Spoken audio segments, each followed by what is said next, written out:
అందరికీ నమస్కారం అండి. పులిహోర మన తెలుగువారికి ఎంతో ఎంతో ఇష్టమైన అద్భుతమైన వంటకం.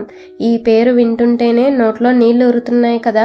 మనం ఎక్కువగా నిమ్మకాయ పులిహోర, చింతపండు పులిహోర చేస్తుంటాం కదా.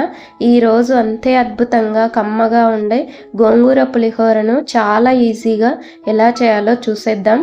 ఈ పులిహోర ఎలా చేయాలో చూసే ముందు మన ఛానల్ని ఇంకా సబ్స్క్రైబ్ చేసుకోని వాళ్ళు వెంటనే సబ్స్క్రైబ్ చేసుకోండి. అలాగే మేము చేసే వీడియోలు మీకు నోటిఫికేషన్గా రావాలంటే పక్కనున్న బెల్ ఐకాన్పై క్లిక్ చేయగలరండి. ఈ పులిహోరను చేయడానికి మేము 2 కట్టల గోంగూరను తీసుకున్నామండి. ఈ గోంగూర ఎర్రకాడలు ఉన్నవి తీసుకున్నామండి. ఈ గోంగూర అయితే ఎక్కువ పులుపు మరియు పులిహోరకు మంచి టేస్ట్ వస్తుందండి. ఈ గోంగూరను ఈ విధంగా కాడలు లేకుండా కట్ చేసుకోవాలి. ఇలా ఆకులు తీసుకొని ప్లేట్లో వేసుకొని తర్వాత శుభ్రంగా కడిగి పక్కన పెట్టుకోవాలండి. ఇలా 2-3 సార్లు శుభ్రంగా కడుక్కోవాలండి. ఇలా చేయడం వలన ఏదైనా మట్టి లేదా ఇసుక ఉంటే పోతుంది. గోంగూర పులిహోర చేయడానికి కావలసిన పదార్థాలు: శుభ్రం చేసుకున్న 2 కట్టల గోంగూర, చింతపండు, మెంతులు, ఆవాలు, ఎండుమిర్చి. ఈ పులిహోరలోకి తాలింపు పెట్టడానికి కావలసిన పదార్థాలు: జీలకర్ర, ఆవాలు, మినప్పప్పు, శనగపప్పు, పల్లీలు, జీడిపప్పు, పచ్చిమిర్చి, ఎండుమిర్చి, కరివేపాకు మరియు ఇంగువ. ముందుగా 1 గ్లాస్ బియ్యాన్ని తీసుకుని గిన్నెలో వేసుకుని నీళ్లు పోసి శుభ్రంగా కడగాలి. ఇలా శుభ్రం చేసుకున్న బియ్యాన్ని కుక్కర్ గిన్నెలో వేసుకోవాలండి. ఇందులో 1.5 లేదా 2 గ్లాసుల నీళ్లు పోసుకోవాలి. ఇందులో కొద్దిగా పసుపు, కొద్దిగా ఉప్పు వేసుకోవాలి. ఇందులో 1 స్పూన్ నూనె వేసుకొని ఇలా బాగా కలుపుకోవాలి. కుక్కర్ మూత పెట్టి 3 విజిల్స్ వచ్చే వరకు అన్నాన్ని ఉడికించుకోవాలండి. అన్నం ఉడికిన తర్వాత స్టవ్ ఆఫ్ చేసుకొని కుక్కర్ ప్రెషర్ అంతా పోయిన తర్వాత కిందకు దించుకొని మూత తీసుకోవాలి. ఇలా ఒకసారి బాగా కలుపుకొని అన్నాన్ని గిన్నెలోకి వేసుకొని చల్లారనివ్వాలండి. ఎప్పుడైనా సరే పులిహోర చేసుకోవడానికి అన్నం ఈ విధంగా పొడిగా ఉంటే చాలా బాగుంటుందండి.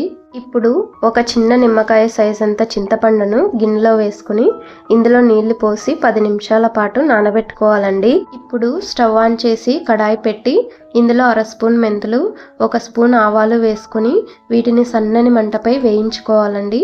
మెంతులు కలర్ మారే వరకు వేయించుకోవాలి. మెంతులు సరిగ్గా వేగకపోతే పులిహోర చేదుగా ఉంటుందండి. ఇలా కలర్ మారిన తర్వాత ఇందులోకి 10 ఎండుమిర్చి వేసుకొని వేయించుకోవాలి.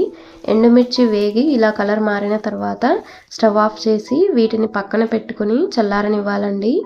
ఇవి పూర్తిగా చల్లారిన తర్వాత మిక్సీ గిన్నెలోకి వేసుకొని మెత్తగా గ్రైండ్ చేసుకుని పక్కన పెట్టుకోవాలండి. తర్వాత స్టవ్ పై కడాయి పెట్టి ఇందులో 1 టేబుల్ స్పూన్ నూనె వేసుకోవాలి.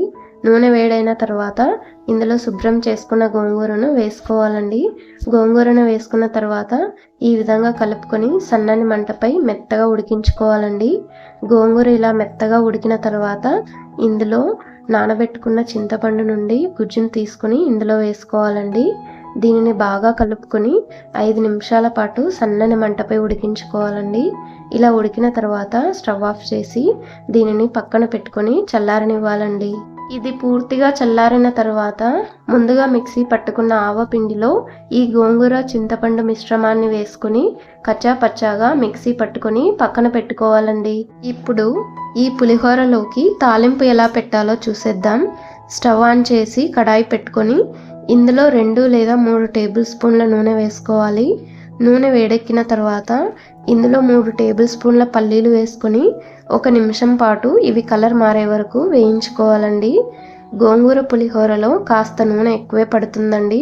కావాలనుకుంటే మీరు నూనె తగ్గించుకోవచ్చు. తర్వాత 2 స్పూన్ల జీడిపప్పు వేసుకొని వేయించుకోవాలి. జీడిపప్పు మీకు కావాలనుకుంటే వేసుకోవచ్చు, లేదనుకుంటే స్కిప్ చేసుకోవచ్చండి. ఇవి వేగిన తర్వాత ఇందులో 1/2 స్పూన్ ఆవాలు, 1/2 స్పూన్ జీలకర్ర, 1/2 స్పూన్ మినప్పప్పు, 1/2 స్పూన్ శనగపప్పు వేసుకొని వేయించుకోవాలి. ఇవి వేగిన తర్వాత 1 ఎండుమిర్చి, కొద్దిగా కరివేపాకు వేసుకొని వేయించుకోవాలండి. ఇవన్నీ వేగిన తర్వాత ఇందులో మిక్సీ పట్టుకున్న ఆవపిండి గోంగూర మిశ్రమాన్ని వేసుకోవాలండి. ఇలా బాగా కలుపుకొని 1 నిమిషం పాటు సన్నని మంటపై ఇలా వేయించుకోవాలి. తర్వాత ఇందులోకి రుచికి తగ్గ ఉప్పు వేసుకొని బాగా కలుపుకోవాలి. అన్నంలో ముందే కొద్దిగా ఉప్పు వేసుకున్నాం కాబట్టి ఇక్కడ చూసుకొని వేసుకోవాలండి. తర్వాత 2 లేదా 3 కట్ చేసుకున్న పచ్చిమిర్చిని వేసి బాగా కలుపుకోవాలి. వీటిని సన్నని మంటపై అర నిమిషం పాటు వేయించుకొని చివరిలో పావు స్పూన్ ఇంగువ వేసి బాగా కలుపుకోవాలి. ఇది అంతా బాగా కలిసేలా కలుపుకొని స్టవ్ ఆఫ్ చేసుకోవాలండి. ఈ తాలింపును ముందుగా ఉడికించుకున్న అన్నంలో వేసుకుని బాగా కలుపుకోవాలండి. ఈ తాలింపు మనం చేసుకున్న అన్నంలోకి ఎంత సరిపోతుందో అంత వేసుకుని మిగతాది పక్కకు తీసుకుని ఫ్రిడ్జ్లో పెట్టుకొని నిల్వ ఉంచుకోవచ్చండి. చూడండి, కమ్మగా పుల్లగా కారంగా ఉండే గోంగూర పులిహోర రెడీ అయిందండి.